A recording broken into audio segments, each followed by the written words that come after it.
The writer's strike is officially over. Who won, who lost, and what did the final deal look like? I've got it all right now.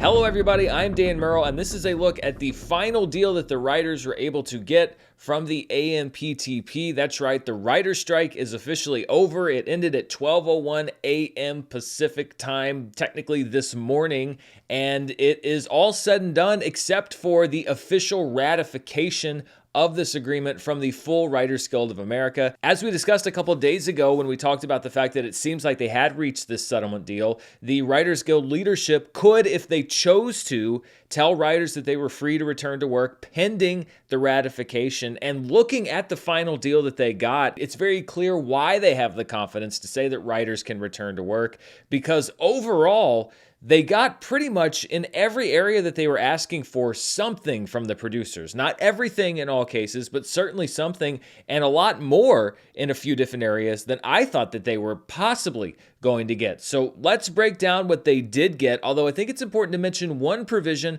that is not included in any of this, which is reportedly something that almost tanked the talks that ended up producing this final deal. It was a provision that would have said that writers could choose not to cross the picket lines where SAG-AFTRA are still on strike in order to go back to work without any penalty from the studios. This was something that the WGA said that they were going to be pursuing. According to reports that came out in the Hollywood Reporter about these high-level negotiations to end the strike, this caused the executives who were present, including Bob Iger, David Zaslav, and the others who were involved, to walk out of those negotiations. I mean, physically walk out of the negotiations, because they felt that they had given the writers everything that they'd asked for, and here they came with a late ask for this provision to not penalize writers who wanted to stay basically on strike with the actors. Now, the WGA has disputed this account of events, but the fact that it is not present in any of the Writers Guild's public statements does say that they apparently did give ground on this point. Now, this is a very complex agreement. It's about 95 pages. You can find the full agreement on the Writers Guild website. It's also linked in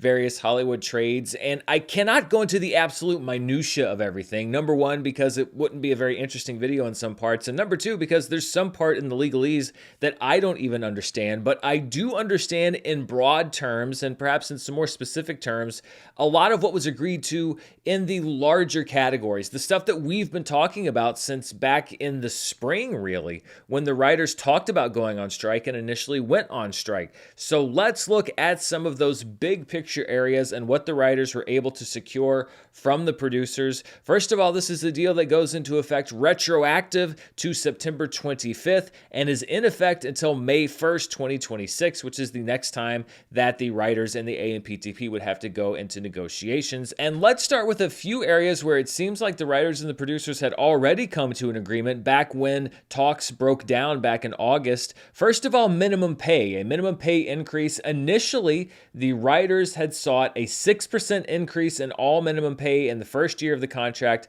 and then a 5% increase in years 2 and 3. Back on August 22nd, when the AMPTP released their counteroffer, they said that they had offered a 5% increase in year 1, a 4% increase in year 2, and a 3.5% increase in year 3, as well as upping the guaranteed rate for writer-producers. And when you look at the final deal, these pay increases match exactly what the AMPTP says that they offered back in August, the 5%, 4%, and 3.5% increases in years 1, 2, and 3, and then the new weekly guarantees for Article 14 writers. Although I want to bring up something specific, because I keep seeing these numbers quoted around as saying that all writers make $11,371 per week, and that's just not true. That $11,371 per week figure is only for writer producers. They are called Article 14 writers. That is not your basic writer. Your basic writer makes much less than that. And also that $11,000 is only for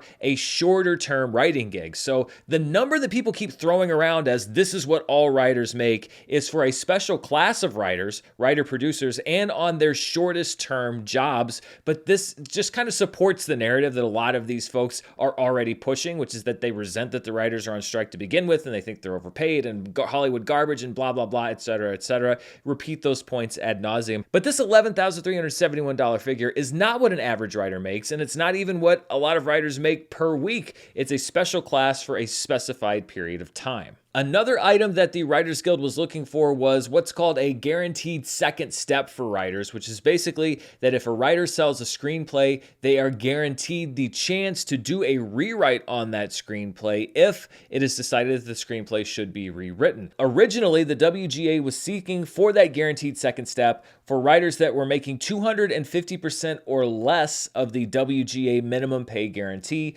Back in August, the AMPTP says that they were offering a guaranteed second step for writers making 200% or less of the WGA minimum, and that is actually what the final deal ended up being, a guaranteed second step for writers making 200% or less of the WGA minimum pay guarantee. Studios may engage another writer if the original writer is unable to perform that rewrite. So again, this is a final deal point at which the writers and producers seem to have already settled back in August, and yet this thing was dragged on due to some other things that we're going to talk about later. There was a little motion on this next point, and that was movies made for streaming. Originally, the writers were asking that all movies made for streaming that were budgeted at over $12 million could be treated under the same terms as theatrical films regarding how much the scripts are sold for and base residuals.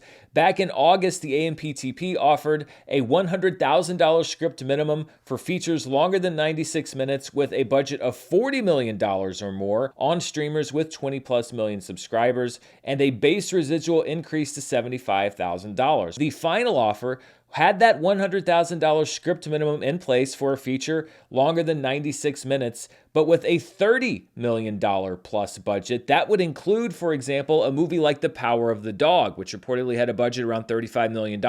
Under the terms that the AMPTP presented back in August, The Power of the Dog would not fall under this provision. However, given what the WGA was able to negotiate, it now would. Base residuals are also increased to $75,000. So this is a pretty big win for the WGA. Yes, they had originally asked for it to start at a lower budget point, but they were able to talk the AMPTP down from $40 million to $30 million just in the last month or so. And so I think you do have to chalk this up as a compromise, but a definite win for the WGA. Now we get into some issues where I wasn't sure that the Writers Guild was going to find any kind of agreement with the AMPTP. Let's start with a hot button issue that some people said there was no way the WGA would ever win on, and that is minimum staffing. The WGA was seeking for writers' rooms to have a minimum number of guaranteed writers. The original WGA proposal asked for a 6-writer minimum prior to a series being greenlit, and then after the greenlight, the WGA asked for 1 writer per episode up to 6 episodes,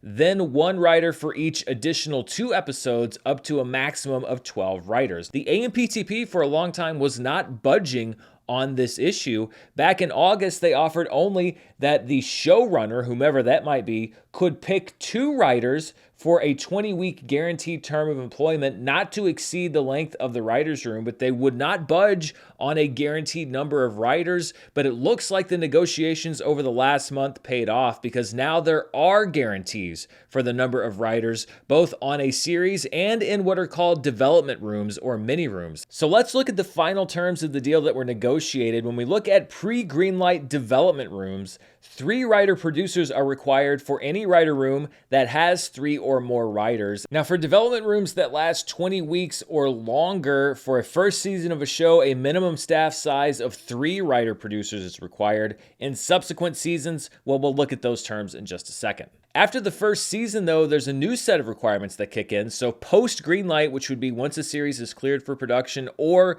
if a series is in a 2nd, 3rd, 4th season, etc., up to 6 episodes, 3 writers, including 3 writer-producers, are required to be staffed on the show. For shows from 7 to 12 episodes, 5 writers are required. 3 of them must be writer-producers. And for shows of 13 or more episodes, 6 writers are required to be on staff, with 3 of them being writer-producers. There is an exemption, and this was a big question, an exemption for shows in which one person is contracted to write all scripts for the season. So it can't be a show where a showrunner says, well, I'm going to write 10 out of the 12 scripts out of the season, so I don't really need the minimum number of writers. No, it's kind of an all or nothing thing. Either you are a showrunner and you are writing every episode of the season, or you're a showrunner, and even if you're writing just a handful of episodes, if you're not writing all of them, you are subject to these minimum staffing agreements. And this is actually way more than I thought the Writers Guild was ever going to get. It does open up a couple of interesting questions, though. The first interesting question regards those development rooms or those seasons with a smaller episode count where you're only required to hire 3 writers, and all 3 of those writers are required to be writer-producers. Now, this opens up the possibility that only senior writers or people that have been doing it long enough to already be writer-producers will get those jobs, and it could potentially shut out younger writers because they're not yet writer-producers and maybe nobody wants to give them a shot in that more involved and complex role. On the other side of the coin, it's possible that that means that some junior writers could get brought up to that level quicker because you have 2 writer-producers, they want to bring on this 3rd writer, it's somebody that they all really like, and they say, okay, well, we're going to bump you up to producer and bring you in because we want you on the show. So this could really work either way. It could shut out some younger writers, or it could accelerate their career growth. It's just about how this is used in practice. The other concern would be that now that you are tying the number of writers to a specific episode limit, will we now see the streamers and networks cut down the episode order in order to lessen the writing costs? So are we going to see now a lot of 6-episode seasons or 6-episode limited series because, Netflix or Disney Plus or whoever is saying, well, I don't want to do a minimum staff for 7 or 8 episodes, but I'll do a minimum staff for 6 episodes. There is a possibility with some of these companies that we could see shorter episode orders, particularly first season episode orders that might have been 7 or 8 go down to 6 because the studio or network is saying, well, I don't want to take the chance of paying all of these different writers, so we're just going to trim down the episode count.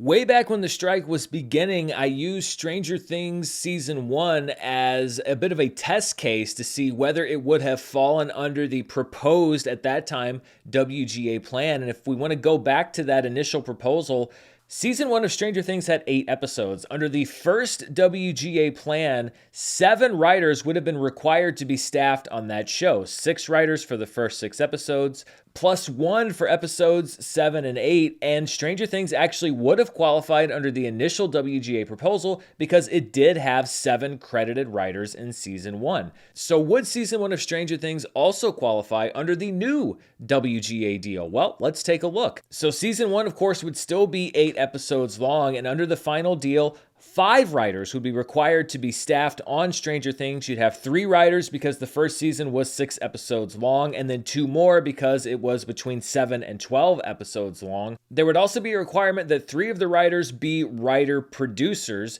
and as you can see, Stranger Things Season 1 would still qualify under the new final deal because there were still 7 credited writers, so really 2 more than the minimum amount under the new WGA deal, and 6 of them were writer-producers, which is 3 more than is required under the new WGA deal. So there are some shows that would never have been affected by this minimum staffing, but what this is intended to do is to make sure that more shows are like that first season of Stranger Things and give more writers a chance to be part of the process. And speaking of being part of the process, length of employment was also a big sticking point in these negotiations. Initially, the WGA asked for a 10-week guarantee for writers on a show prior to greenlight, then a 3-week guarantee per episode following greenlight, with 50% of the staff being retained throughout production and 1 writer retained on staff through post-production or through 52 weeks. The AMPTP's August 22nd offer said that after the writer's room closed,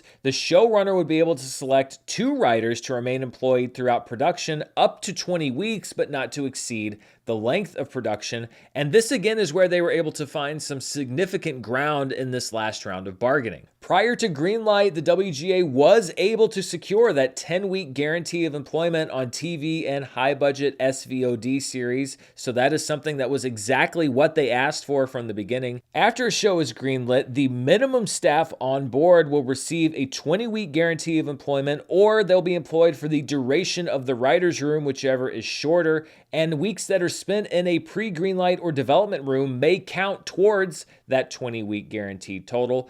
And then for single camera shows in production in the US and Canada, those shows now can hire 2 writer-producers for 20 weeks or for the duration of production, whichever is shorter, along with the showrunner. And the key thing here is that it doesn't necessarily have to be the same 2 writer-producers. So let's say you have 4 writer-producers on your show. You can bring back 2 of them for 10 weeks to produce 1 episode each, and then you can bring back 2 other ones for 10 weeks to produce 2 more episodes each. So it doesn't mean that you necessarily have to pick 2 specific writer-producers to employ for 20 weeks during production. It just means that 2 writer-producers do have to be employed for those 20 weeks, and that also means that you can cycle through more of them. For example, you could bring in a writer-producer to produce their specific episode of that series, and then they would rotate out and let somebody else come in. I think this is a great middle ground between the flexibility that the studios might have wanted and the ability to bring people in that the WGA was asking for. But when you look at what the studios wanted to give up at the beginning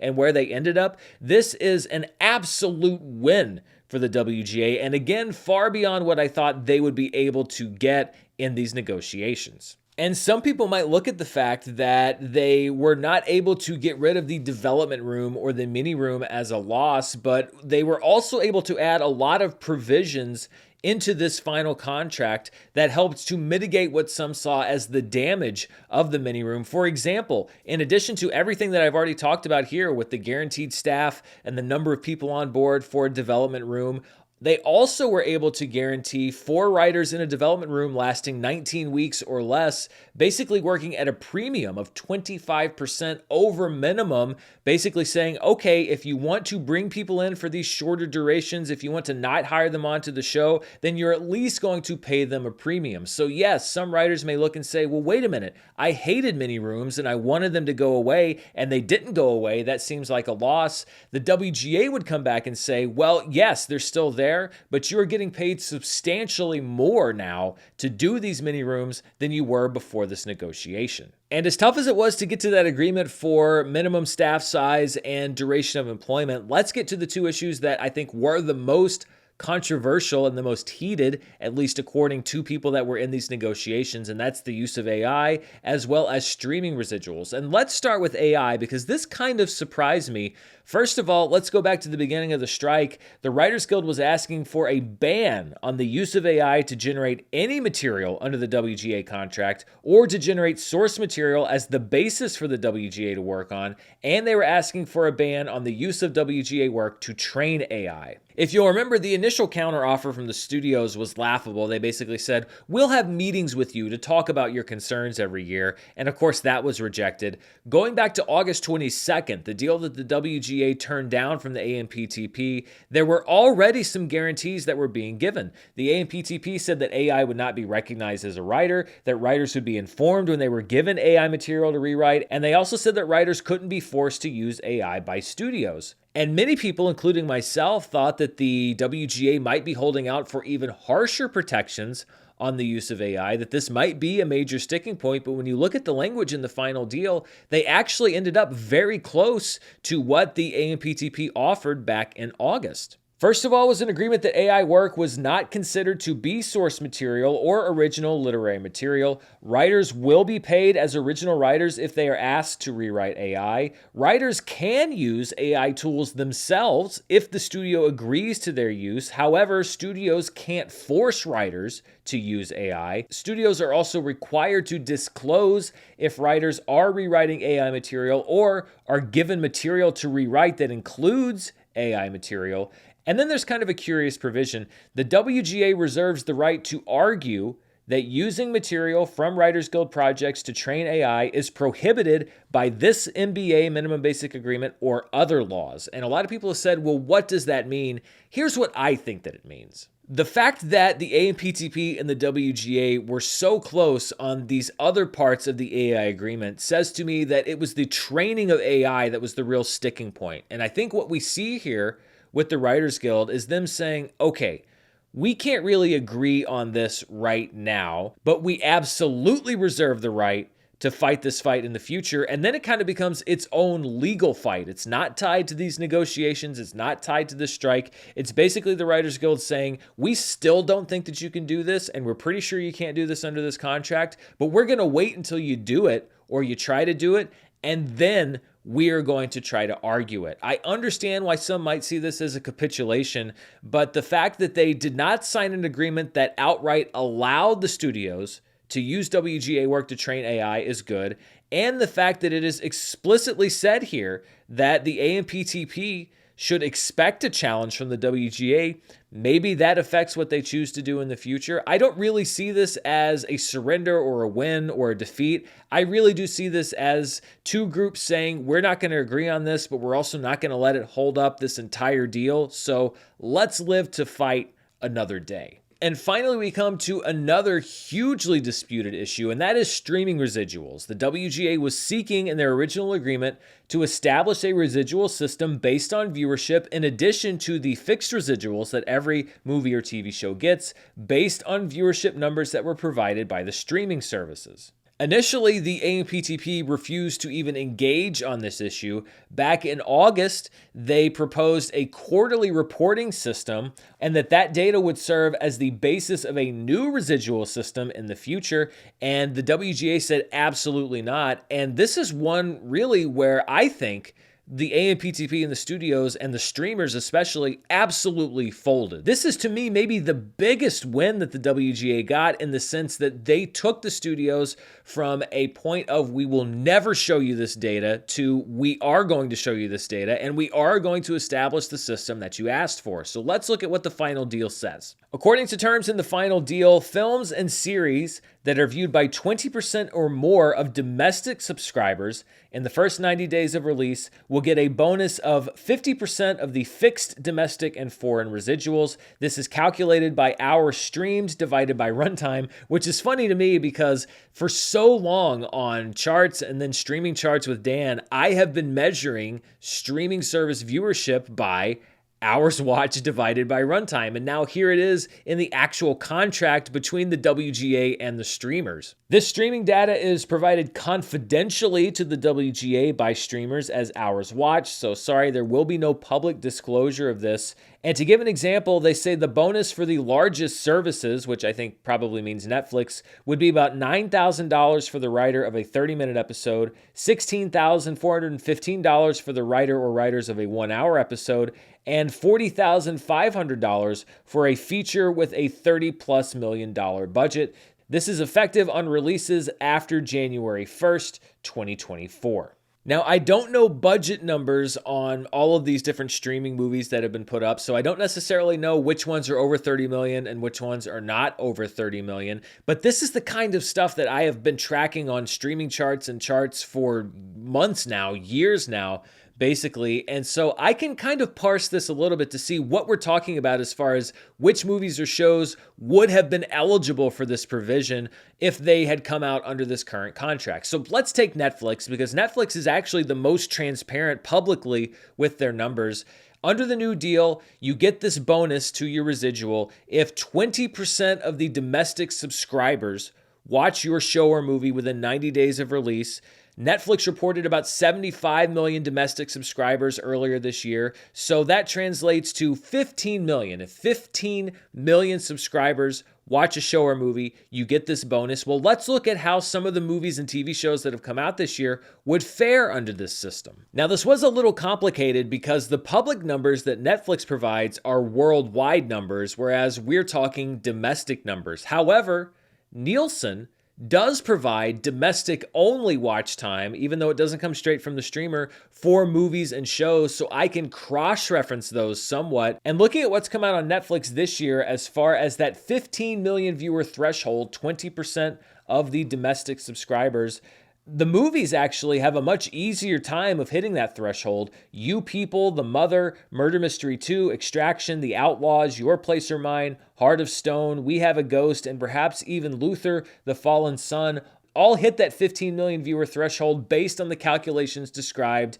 in the WGA deal. However, when you look at new series on Netflix this year, the only one right now that I can guarantee would hit that threshold is The Night Agent. Based on the number of hours watched and the runtime, it would come out to about 21.3 million viewers. Queen Charlotte, the Bridgerton spinoff, is borderline here. It also could have qualified. It's very close. Now, what I can't figure out at the moment are shows or movies that Nielsen hasn't reported data for yet, like One Piece, or new seasons of shows or movies on Netflix, because Netflix provides global numbers for individual seasons, and Nielsen provides domestic numbers for the shows as a whole without dividing them up into seasons. So it's possible that a show like Ginny and Georgia Season 2 or any number of shows that came back for a new season could have hit that 15 million viewer threshold. I just don't really have a way, given the data that's publicly available to me right now, of figuring that out. What this does do, though, not only in streaming but in other areas, is to basically set a template for negotiations now for SAG-AFTRA. It's reported that SAG-AFTRA may be sitting down with the AMPTP in the days to come to start negotiating the end of that strike. And you already have in this WGA agreement some restrictions on AI and establishment of a new streaming system to report numbers for residual purposes. These are issues that the SAG-AFTRA union also has. And what I think this is going to lead to is a much more expedient resolution of the actor strike than we saw with the writer's strike. I honestly think that the AMPTP didn't really believe that the actors were going to go on strike and that they could just wait it out, let the actors sign their deal, and then bully the writers into taking a not so great deal. But with the actors joining the writers and essentially grinding the whole town to a halt, the whole industry to a halt, and the writers being the ones at the table with the AMPTP, I think what we saw now is that they gave up way more on the AMPTP side than they wanted to. For all the talk, the unnamed sources who said that they were going to starve out the writers until they couldn't afford to keep the strike going, I actually think that that's where the studios are as well. Don't get me wrong.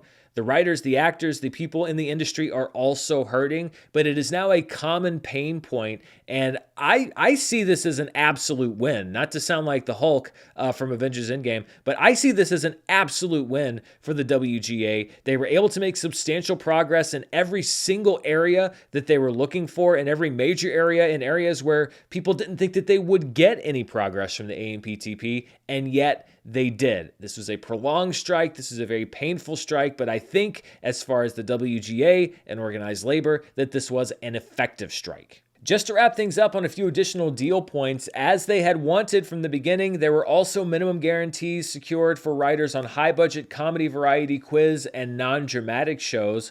Foreign residuals were also increased based on a streaming service's number of global subscribers.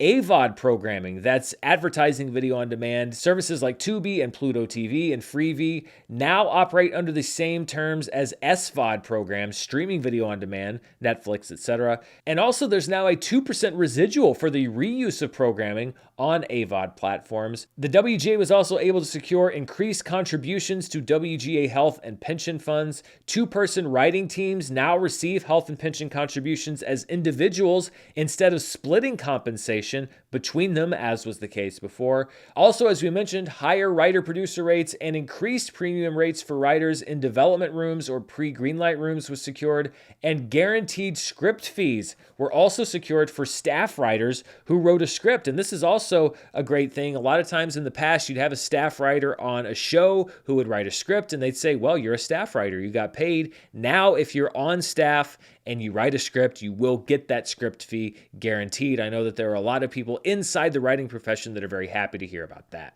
So now the writers are free to return to work as of 12:01 a.m. this morning. The Guild will begin holding informational meetings, town hall meetings, Q&A sessions starting today and going through the end of the week. And then next week on October 2nd, voting will be open up to the entire Guild to ratify the deal. The voting will be open for a week until October 9th. I don't anticipate that this deal is going to come even close to being turned down by the membership because, as we mentioned, I think the Writers Guild made some substantial progress in this negotiation, and I think that most members are going to be very happy with what they were able to secure. So, barring something absolutely insane happening in the next couple weeks, the Writers Guild strike of 20 2023 is in the books. And I think that when people look back in the history books, I think they will say that the writers were able to secure a lot through this lengthy and prolonged strike. The 2008 writer strike, for example, is one that I think has a mixed legacy with people because the writers were able to get some things, but they also had to give up a huge amount of what they wanted. I don't really think you see that with this one. So that's my wrap up of the final terms of this WGA agreement. What do you think? Do you think the writers came out on top? Let me know down in the description below, and stay tuned right here on the channel. Of course, I will continue to track the SAG after strike, and I will be doing a video just like this one once we know the terms of the final deal between the actors and the AMPTP, whenever that might be. Between now and then, of course, I will still be doing movie reviews, breaking news, box office, charts, all the stuff that we do here on the channel. Thank you so much for watching. Until next time, stay safe, and I'll see you then. Bye.